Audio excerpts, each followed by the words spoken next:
I feel like I've interviewed the most connected person in Dubai. Fashion, business, property, hospitality, celebrities, you name it, Lara Tabet has done it. So if you're looking for inspiration on networking and what it can do for your business, this is definitely the episode to watch. Enjoy. Well, today I'm joined by Lara Tabet, who is a TV host, TV presenter, brand ambassador, philanthropist, and sits on the board of a number of fashion organizations based out in Dubai. Hello and welcome. Thank you so much for having me on your show, Jamie. It's such a pleasure to be with you. So you've come recommended to me by a friend, Vic Kadusak, that's based out in Dubai. And I thought that you'd be a good person to have on the show because you clearly have built a great network out in Dubai, which for many is seen as the future business hub of the world, if it's not already today. Thank you very much for that. I'll take that as a compliment. Veet is a very, very dear friend. So thank you, Veet, if you're watching this right now, for this wonderful introduction. Yes, Dubai is definitely one of the most happening cities in the world at the moment. Dubai, in my opinion, is the leading city of the world. We've got over 220 nationalities residing in peace and harmony in this beautiful city, and more are coming into town to reside and set up their careers, businesses, etc. Networking is in my DNA, as you see. I think it's really important to network because, as they say, your network is your net worth, and it's pretty easy to create and have an amazing network in Dubai because of the number of events that we get invited to on a daily basis, because of the influx of new people coming into the city, wanting to do business, reside, etc., etc. So Dubai is definitely the right place to network. I do belong to a few groups of networks that I've created myself, starting when COVID hit. Actually, a lot of people were under lockdown. And what I decided to do was set up with a beautiful woman by the name of Cardella Colson, who's no longer in Dubai today. She's in Australia, but we decided to set up a women empowerment platform. And what we're doing right now, this beautiful podcast, is what I did with 200 women during the lockdowns of COVID, just to give them hope, to give them importance, to let them know that don't worry, it's a short period of time, it's going to be over, but what you represent, the businesses you're involved in, are very important. You're important, you matter. So that is what I did during COVID, and it's called the International Women's Entrepreneur Society. So yeah, speaking about networks and platforms for networking, yes, I truly believe in it. I think it's very, very important. Okay, so how did you get started? What's led you to this point? What's led me to this point? So my journey began many, many years ago. It started, I graduated from university at the age of 19, pretty young, because we started school at a very young age. I came back to work in a family business. My father owns one of the largest construction companies in Dubai, as well as a chain of hotels. So I worked in the hospitality industry for 15 years until I was headhunted by the first English language TV station that was setting up in Dubai, known as InTV. Later on became known as City 7 TV, 7 for the 7 Emirates of the UAE. I was called to come down for a casting, had 9 shows of my own that I was producing, presenting, conducted 7,000 interviews with celebrities, high net worth individuals, prime ministers, kings, rulers of states, you name it, any celebrity that touched Dubai soil, I was the first point of contact. Football teams, I mean, anyone and everyone. It was just a beautiful journey. No 2 days were the same. It was so enjoyable. There was always something to look forward to. And then I decided to take a break from television after many, many years.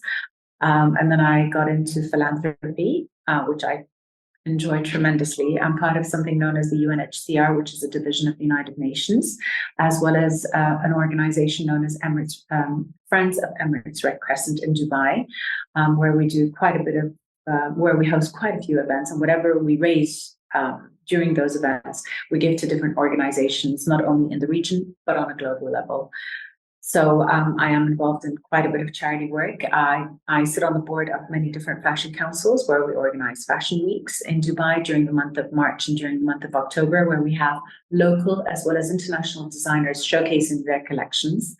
And I set up my own platform known as Arab Fashionpreneur, where I help startups as well as established businesses take their businesses to the next level by introducing them to partners, buyers, investors. And we also host local and international workshops, conferences, and seminars for them to promote their businesses on a global level. So that's me in a nutshell. I love doing startups.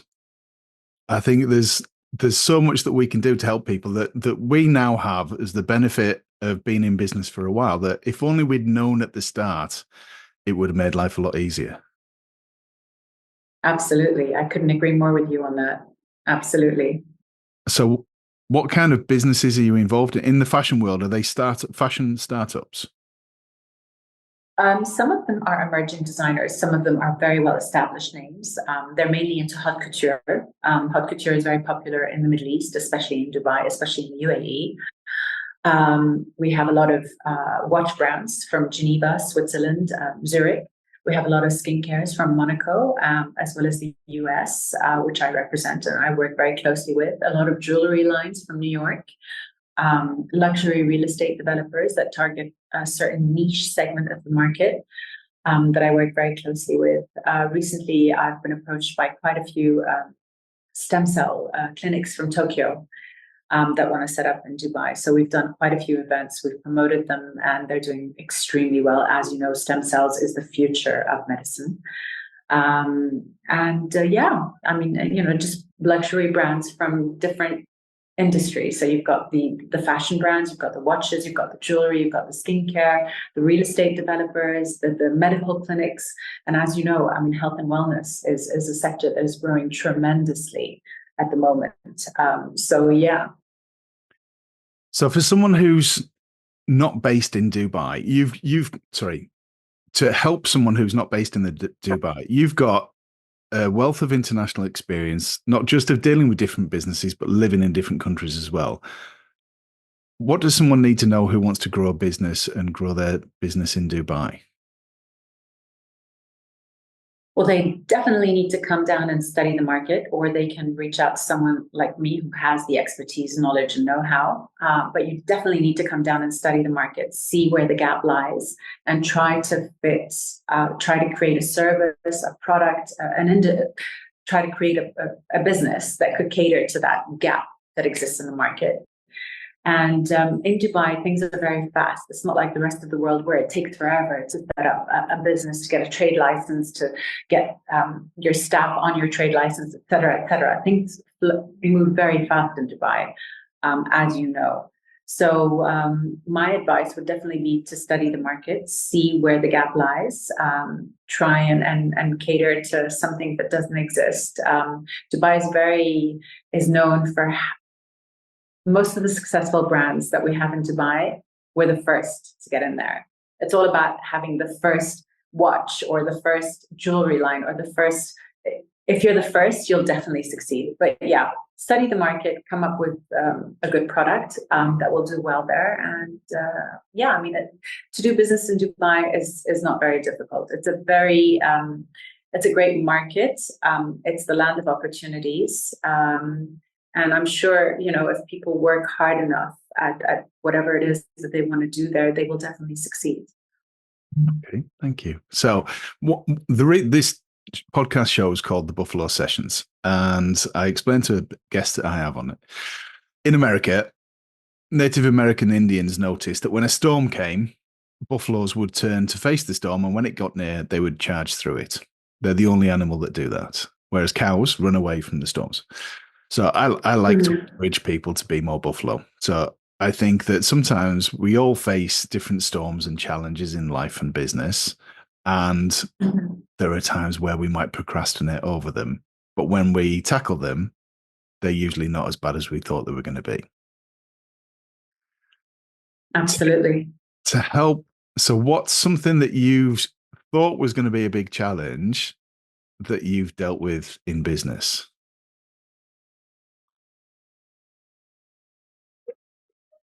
To be honest, I mean, doing business in Dubai made things a lot easier, if you know what I mean. And I had the support from my father. I had the support from my husband. So if it was any real challenges. I wouldn't say there were any major challenges. Uh, but of course, I mean, it wasn't easy being a TV presenter, conducting, having 9 shows of your own, being in high heels for over 12 hours a day is not a joke. It's painful. It's a lot of work, and it can get very tiring. So I would say those are the challenges that I faced. Yeah. And to be honest with you, I mean, a lot of people always ask me, being in the Middle East, being in Dubai, is it true that there isn't equality between men and women? No, we're very, very blessed as women to be working in Dubai. There's a lot of equality and there's a lot of respect for women in Dubai. Actually, we're given more rights than men in so many ways. I mean, I don't know if you're very familiar with Dubai. Let's say, I'll just give you an example. The government offices in Dubai, you've got a line for men and a line for women. And let's say that the line is really long for the women. The men will get out of their line, out of their queue, and actually ask the women to come first. So women are very much respected. We're put as priority, especially in the workplace. So yeah, I can't really say there are any major challenges that I've faced or been through. But the long hours, the long days, having 9 shows, working in the hospitality industry, in the hotels, as you know, it's a service industry. You're dealing with clients. You've got to be there. When you work in a hotel, you're really married to the hotel. You're always on standby. It's like a doctor's job. You're always on standby because anything could go wrong. You're the first one who has to be there. So, yeah, those I would definitely say are the challenges. But any major challenges? Not really. No. Okay, I hope that answers your question. And you know what? I think when we're starting up in business and growing a business, we face challenges all the time. But as entrepreneurs, we just deal with them. We don't see them. That's just the next thing that we've got to do. And it's surprising. It's a bit like Michael Jordan when he was interviewed about all the shots that he missed. He couldn't remember them because he only remembers the one he got in. And I think a lot of entrepreneurs are like that. Yes. I just wanted to quickly interrupt the show to tell you about our upcoming conference, Circle Networks Live. If you're interested in growing your business, being around great people, and learning from some of the best who are just a few steps ahead of where you are, then I've got a conference for you. Great people, great speakers, all for one flat price. Everything's included. The ticket includes lunch, tea, coffee, refreshments, and everything that you need to grow and scale your business. Visit circlenetworks.co.uk/conferences to find out more.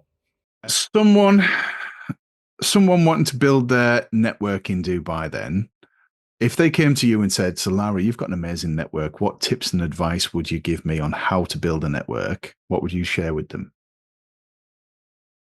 I'd say go out there, attend as many events as you can, be involved in all the big events such as yours. And other events. And there's no shortage of events in Dubai. We have an average of 15, 20 events on a daily basis. I sometimes attend an average of 10 events in Dubai on a daily basis. And I don't stay, of course, the entire amount because that, I wouldn't be able to keep up with it.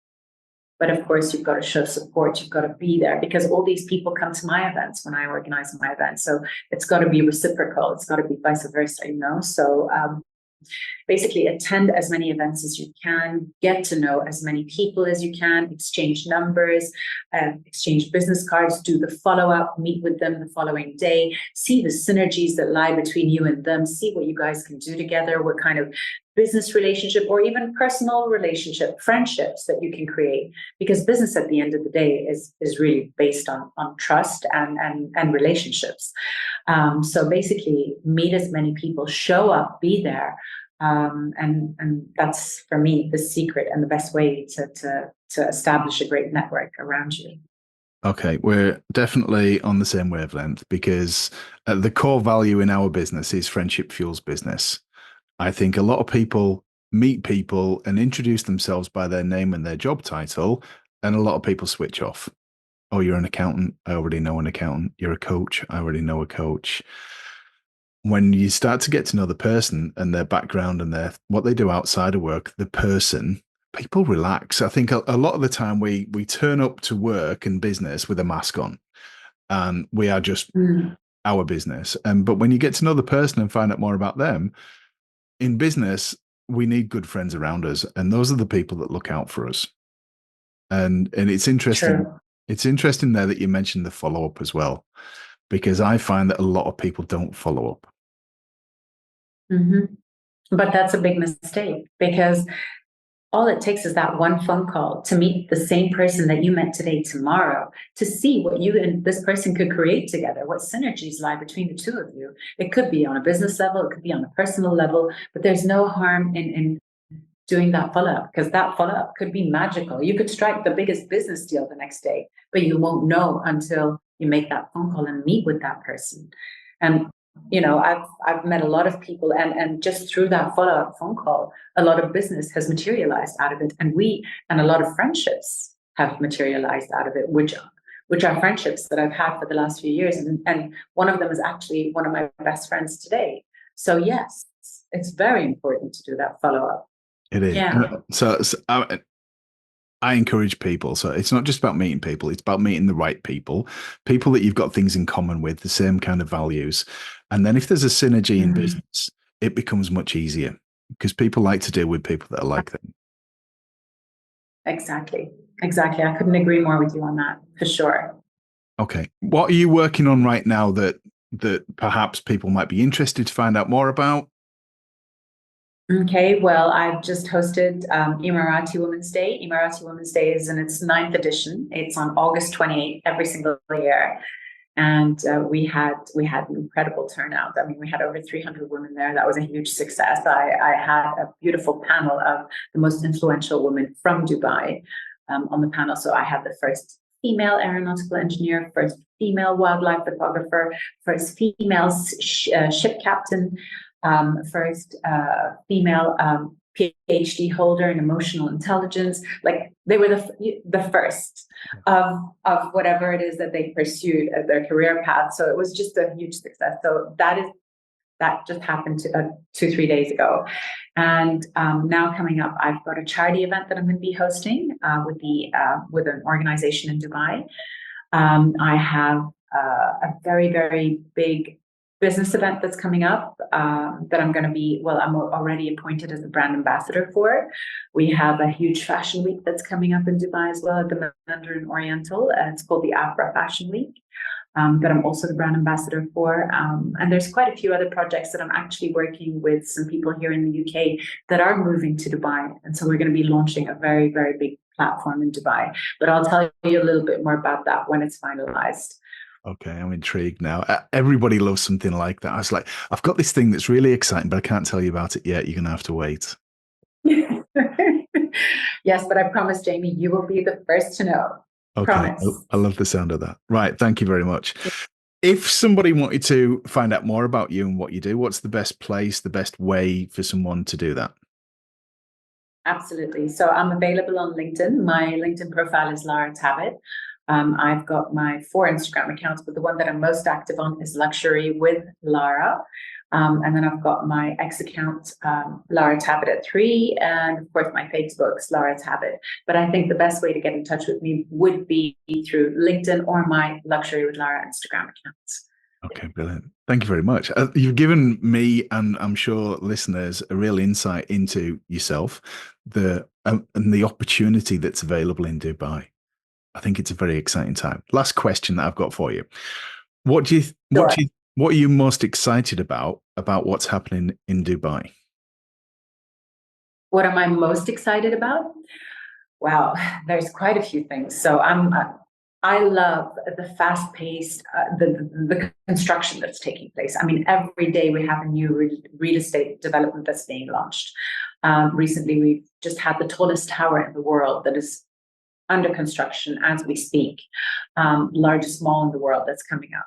So that is definitely one thing I love about Dubai. But it's the energy, it's the vibe, it's the safety. I mean, which country in the world can you leave your home door open, or you can leave your wallet in the car or in a taxi and it'll be returned back to you within less than 10 minutes?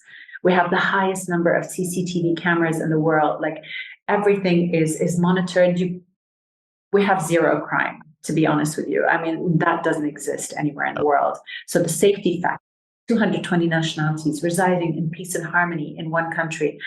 We have the greatest ruler in the world. I mean, the vision of His Highness Sheikh Mohammed bin Rashid Al Maktoum, the ruler of Dubai, what he has been able to create in this beautiful city. I've never seen it done before. So a big thanks to him for creating the most beautiful city in the world and the safest city in the world. So there's a lot to love about Dubai. I mean, I could go on and on. I've got a long list, but I think those are the main things for sure.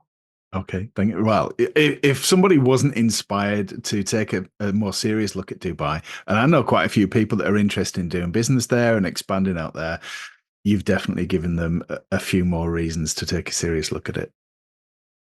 Thank you very much, Jamie. I really appreciate this. I appreciate your time. I appreciate this wonderful opportunity to have this chat with you. And I look forward to meeting you in person in Dubai very, very soon. And I definitely wish you continued growth and success in all your future ventures. Thank you very much, and you. There is no doubt Lara has been one of the nicest people that I've had on my podcast so far. Such a genuine person, very interested in others, happy to help, and takes her networking seriously. When you build a great network, it can unlock everything that you want. And if ever you find yourself saying, I'm too busy, then you need to come back and watch this episode again. Thanks for watching, and please subscribe to the Buffalo Sessions.